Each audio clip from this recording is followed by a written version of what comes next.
Le président Abdoulaye Wade, quoi qu'on puisse dire, c'est quelqu'un qui est un fin tacticien politique. C'est quelqu'un qui a une base affective au Sénégal et c'est quelqu'un qui continue encore à faire rêver beaucoup de jeunes, à faire rêver beaucoup de ses militants. Donc cela peut s'expliquer par le fait qu'il a fait plus de 26 ans d'opposition et à chaque fois, il insistait sur les jeunes et les femmes pour le porter au pouvoir. C'est pourquoi d'ailleurs en 2000, il avait improvisé une marche bleue qui a marché et qui lui a permis d'être élu avec la grande coalition hétéroclite qu'il avait accompagnée à l'époque, pour dire tout sauf Abdou Diouf. Donc c'est une coalition similaire, tout sauf Abdoulaye Wade, qui l'a renversé du pouvoir avec les mouvements sociaux, Y'en a marre, entre autres. Mais dans tous les cas, il y avait des signes avant-coureurs, notamment lors des dernières élections législatives.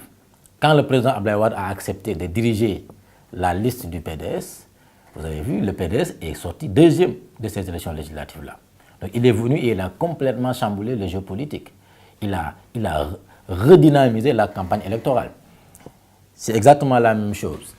Il est venu pour 2 ou 3 raisons. La première raison, c'est qu'il est venu pour montrer qu'il n'est pas content qu'on ait écarté le candidat du PDS. Le fait d'investir Karim Wade bien avant, à 2 ou 3 ans avant les élections, candidat du PDS, c'était une stratégie pour dire à la communauté internationale, regardez au Sénégal, on est en train d'emprisonner un candidat à la présidentielle. Ça n'a pas empêché le régime de Macky Sall d'aller jusqu'au bout de sa logique. Mais c'était une stratégie. Ça n'a pas payé. Karim a été écarté de la présidentielle pour les raisons que nous avons évoquées tout à l'heure.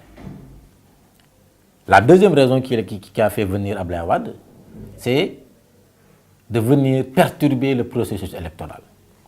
Parce que le président Wade est dans sa logique. Il considère que le processus est faussé depuis le départ et que le parrainage a été très vicieux. Ça a permis au régime d'éliminer beaucoup de candidatures, qui étaient des candidatures très sérieuses qui auraient pu élever le débat politique lors de cette campagne-là, mais qui ont été éliminées à cause du filtre du parrainage. Et le président Wade considère que le régime a instrumentalisé la justice pour éliminer le candidat du PDS. Parce que tout le monde sait que le PDS n'avait pas de plan B. Le seul plan, c'est le plan A, et c'était Karim Wade. Donc, puisqu'on a éliminé Karim Wade, le président Wade ne pouvait pas croiser les bras. Il fallait qu'il vienne, à défaut de faire venir Karim, parce que Karim a été exilé. Et tout le monde a entendu le chef de l'État dire sur les zones de France 24 que si Karim vient au Sénégal, on va exercer la contrainte par corps. C'est-à-dire qu'on va le mettre en prison. Mais d'ailleurs, ce qui est paradoxal, on a condamné Karim Wade pour avoir, dit-on, pour s'être, dit-on, enrichi illicitement sur le dos du peuple sénégalais. On l'accuse d'avoir détourné, ou entre guillemets, d'avoir pris plus de 138 milliards. Mais si cet argent-là, c'est l'argent des Sénégalais.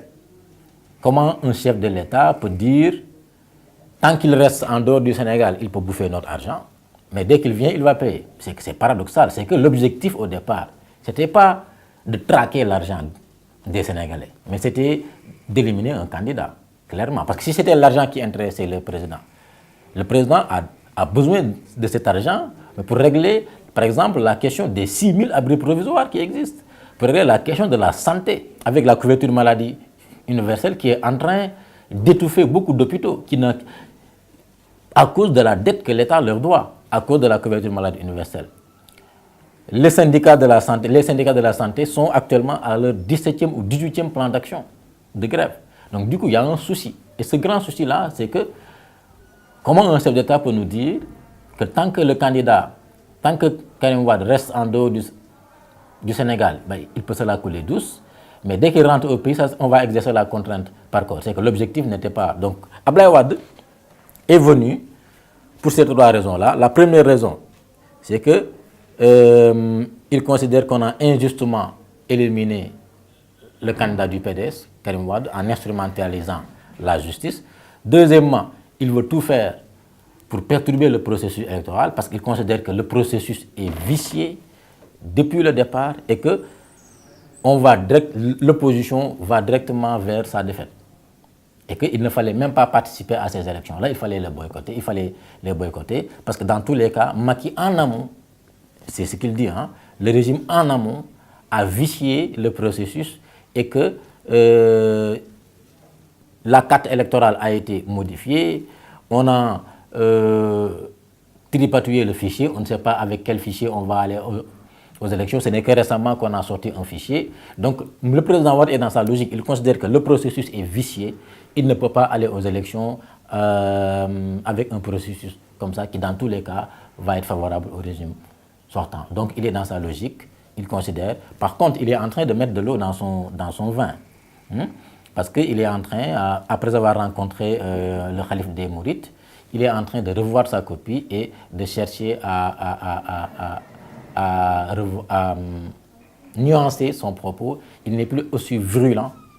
Okay? Quand il était venu, il avait dit « Je demande à tous les Sénégalais de brûler leur carte d'électeur. » Voilà.